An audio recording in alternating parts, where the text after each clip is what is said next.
ठरलं तर मग मालिकेच्या येणाऱ्या भागामध्ये जबरदस्त ट्विस्ट आपण आता पाहणार आहोत।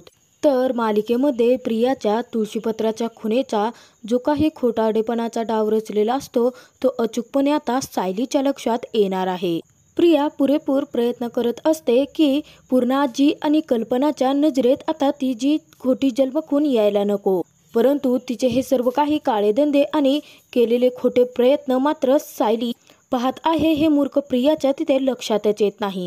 त्याचवेळी प्रियाच्या खोट्या तुळशीपत्राच्या खुनेचा किस्सा हा सायलीच्या बरोबर लक्षात येतो आणि हळूहळू आता एक एक किस्सा एक एक पान आता सायली शोध घेऊन उलगडणार आहे। सायली विचारात पडते की प्रिया आणि सायली तर दोघीही आश्रमात एकत्रच राहत होत्या, मग प्रिया आता एवढं तुळशीपत्राची खोटी खून स्वतःच्या पायावरती का काढत आहे याचा शोध घेत सायली आता एका खूप मोठ्या रहस्यापर्यंत पोहोचणार आहे। कल्पनाने अगदी तिच्या म्हणण्याप्रमाणेच सायलीच्या मंगळागौरीची जय्यत तयारी सुरू केलेली असते आणि हळूहळू आता एक एक खेळ खेळायला सुरुवात झालेली असते, परंतु अस्मिता आणि प्रिया फक्त डावा साधत असतात की कधी एकदा त्यांना चान्स मिळेल की सायलीला त्रास देण्यासाठी। जेव्हा सायलीला काहीतरी दुखापत करायची, तिला त्रास होईल, मग अर्जुन बरोबर तिच्यापासून लांब जाईल, मग प्रियाला अर्जुन भेटेल असा त्यांचा डाव असतो। परंतु नियतीच्या मनात मात्र वेगळंच असतं। नियती आता सायलीला न्याय मिळवून देत असताना सायली स्वतःच पुढाकार घेते। त्याचवेळी सायली सत्यापर्यंत पोहोचत असतानाच तिकडे प्रिया मात्र घाबरलेली असते। तर इकडे खेळ सुरूच असतात तेव्हा प्रिया सायलीजवळ येते आणि तिला होडी खेळण्यासाठी चल म्हणते, तेव्हा सायली नको म्हणत असते। तर प्रिया तिला म्हणते आपण मागचं सर्व काही विसरून आपण या खेळामध्ये सहभागी होऊयात। तर कल्पना सुद्धा आता सायलीला अगं जा ना खेळ, एवढी तन्वी म्हणते तर जा ना म्हणून सायलीला पाठवते। होडीचा खेळ खेळत असताना सायलीला काहीतरी दुखापत करायची, तिला पाडायचं असा प्रियाचा डाव असतो, परंतु नेमकी सायलीच्या पायाच्या समोरच पूर्णाजी बसलेली असते। अचानक प्रियाच्या लक्षात येतं की सायलीच्या पायावरती तुळशीपत्राची जी खून आहे ती पूर्णाई पाहत आहे। तेव्हा प्रिया आता सायलीला खेळत असताना अचानकपणे तशीच सोडते आणि उठते। तर सर्वांना आश्चर्यचकित होतात, प्रिया अचानक असा खेळ बंद करून का उठली या विचारातच सर्वजण असतात। कल्पनाला प्रियावरती जरासा संशय येतो। कल्पना विचार करते की स्वतःच तन्वी आली, स्वतःच सायलीला खेळण्यासाठी बोलवलं आणि आता स्वतः तिला तसंच सोडून देऊन का उठली असेल। तर पूर्णाजी विचारते, तन्वी काय झालं, असं अचानक का उठलीस तू। तेव्हा प्रिया आता खोटापणा करते आणि तिथं पूर्णाजीला म्हणते की नाही, माझी थोडीशी कंबर दुखते आहे। परंतु प्रियाच्या मनात वेगळंच काळबेळच चालू असतं। तिच्या एकतर लक्षात राहिलेलं नसतं की तिने पायावरती तुळशीपत्राची खून काढली नाही, म्हणून ती आता लपून कुठेतरी जाऊन तुळशीपत्राची खून काढायची असा विचार करत असते आणि त्यासाठी ती जागा शोधत असते। परंतु सायलीला जरासा प्रियावरती संशय येतो। तर तिकडे सायली विचार करत असते की प्रिया अशी विचित्र का वागते, तिने स्वतःच आधी मला बोलवलं, त्यानंतर आता स्वतःच खेळ खेळून सोडून चालले आहे। ही प्रिया नक्कीच काही ना काहीतरी करेन आणि परत या सर्वांचा त्रास पूर्ण आजीला होईल। त्याबरोबर आता घरात खूप साऱ्या बायकाही आल्या आहेत, नको इथे काही मोठा तमाशा करायला नको आणि ही प्रिया गेल्याशिवाय तर राहणार नाही असं सायलीला अचूक माहिती असतं।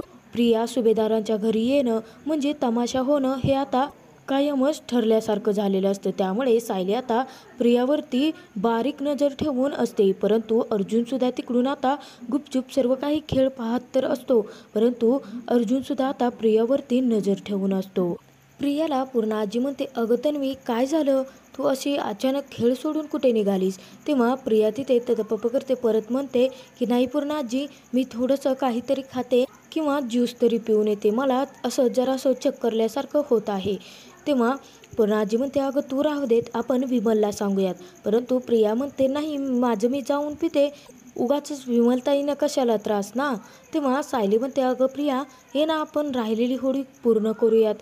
तर तेव्हा प्रिया म्हणते, अगं सायली खरंच मला आत्ता नको, मी थोडा वेळ ज्यूस पिऊन परत येते, मग मी तुझ्यासोबत नक्की खेळेन असं म्हणून प्रिया तिकडून निसटून जाते। परंतु सायलीला पक्क माहिती असतं की प्रिया तिथे आता मंगळागौरीच्या खेळामध्ये काही ना काहीतरी विघ्न घालण्यासाठीच आलेली आहे। सायलीला ते कॉफीचं प्रकरण आठवतं. सायली घाबरते आणि म्हणते ही नक्कीच आता प्रसादामध्ये गडबड किंवा या बायकांना जे जेवण तयार केलं आहे यामध्ये नक्कीच काहीतरी गडबड करेन आणि परत पूर्ण आजी माझ्यावर चिडतील. असं म्हणत सायली आता प्रियाचा हळूहळू लपून छपून पाठलाग करते. प्रिया आता तिच्या पायावरती खून काढण्यासाठी जागा शोधत असते, परंतु ती अस्मिताकडे जाऊन म्हणते, अस्मिता माझा थोडासा मेकअप खराब झाला आहे, तू मला तुझं काजळ घे. हे बघ माझा थोडासा मेकअप खराब झाला आहे, मी रेडी होऊन परत येते. तर अस्मिता तिच्यावरती विश्वास ठेवते, परंतु इकडे पूर्णाजी विचार करत असते ही तन्वी अचानक कुठे गेली आहे. तर कल्पनाला आता प्रियावरती संशयसुद्धा यायला लागलेला असतो. तेव्हा प्रियाला असं एका बाजूला गेलेलं पाहून कल्पना सायलीला म्हणते ही तन्वी घरात आली ना की मला खूपच भीती वाटते. ही आणि अस्मिता मिळून नक्कीच काही ना काही करतील. हे बघ सायली, आपल्याला जरासं ह्यांच्यावरती लक्ष ठेवावं लागेल. तेव्हा सायली म्हणते आई तुम्ही अजिबातच काळजी करू नका, माझं सर्वत्र ठिकाणी लक्ष आहे, मी पाहते प्रियाकडे. असं म्हणून सायलीसुद्धा आता कल्पनाला निश्चिंत करते. प्रिया आता एका रूममध्ये गेलेली असते, तेव्हा सायली पाठीमागून जाते आणि प्रियाचं जे काही चाललं आहे ते पाहते. तर सायली विचार करते की नक्कीच काही ना काहीतरी विघ्न आणणार आणि या सगळ्यामध्ये ती माझी फसवणूक करत मलाच अडकवणार. त्यानंतर पूर्णाची सुद्धा माझ्यावरती ओरडतील.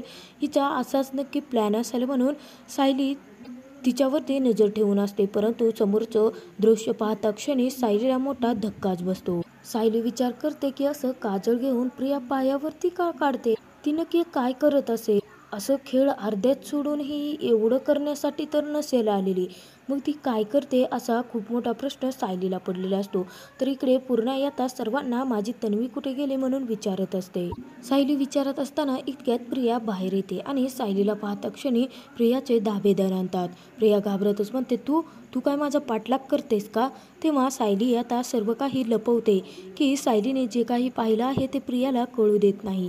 ती म्हणते मला काय माहिती तू कशासाठी इथे आले आहे, मला फक्त आईने तुला बोलवायला पाठवलं आहे, पूर्णाजी तुला बोलावत आहेत म्हणून मी तुला शोधण्यासाठी आले होते, चल तुला बोलावलं आहे. म्हणत सायली आता प्रियाला खाली घेऊन येते. परंतु प्रियाचे जे काही नाटकं चाललेले असतात ते मात्र सायलीने पाहिलेले असतात. परंतु सायली शांत बसते, कारण आता मंगळागौरीच्या पूजेला कोणतंही गालबोट नको असा ती विचार करते. सायली प्रियावरती बारीक नजर ठेवून असते, कारण नेमकं प्रियाने तिच्या पायावरती असं काय काढलं आहे आणि कशासाठी काढलं आहे याचा शोध सायलीला घ्यायचा असतो. तेव्हा प्रिया तिथे खेळ खेळत असताना अचानक सायलीचं लक्ष प्रियाच्या पायाकडे जातं. प्रियाच्या पायाकडे लक्ष गेल्यानंतर सायली विचार करते हे तुळशीपत्र तिने आत्ता काढलं आहे, आम्ही तर सोबत होतो आश्रमात लहानपणापासून, परंतु तिच्या पायावरती अशी कोणतीही जन्मखून नव्हती, मग तिने असं तुळशीपत्र तिच्या पायावरती का काढलं असा विचार सायली करत असते. ही प्रिया नक्की काय करते असा प्रश्न सायलीला पडलेला असतो. माझ्या माहितीनुसार आम्ही लहानपणापासून एकत्र वाढलो आश्रमात, परंतु अशी खून तिच्या पायावरती नव्हती. तर इथेच आता सायलीला खूप मोठ्या सत्याचा उलगडा झालेला असतो. पूर्णाजी आणि कल्पनेच्या आधी सायलीला तुळशीपत्राच्या खुनेच्या सत्याचा उलगडा झालेला असतो. तर सायलीच्या स्वतःच्या पायावरती असलेले तुळशीपत्राची खून जशीच्या तशी प्रिया स्वतःच्या पायावरती का काढत आहे असा खूप मोठा संशय आता सायलीला येतो. परंतु सायली विचार करते की जर मी आत्ता प्रियाला काही विचारायला गेले तर ती खूप मोठा तमाशा करेन आणि याचा त्रास पूर्णाजीला होईल, त्यामुळे मी शांतच बसते. म्हणून सायली तिकडे शांत बसते. तर तिकडे सायली आता खऱ्या तुळशीपत्राच्या खुनेचा उलगडा करून खोट्या प्रियाचा पर्दाफाश कसा करणार हे तर आपण येणाऱ्या भागातच पाहणार आहोत.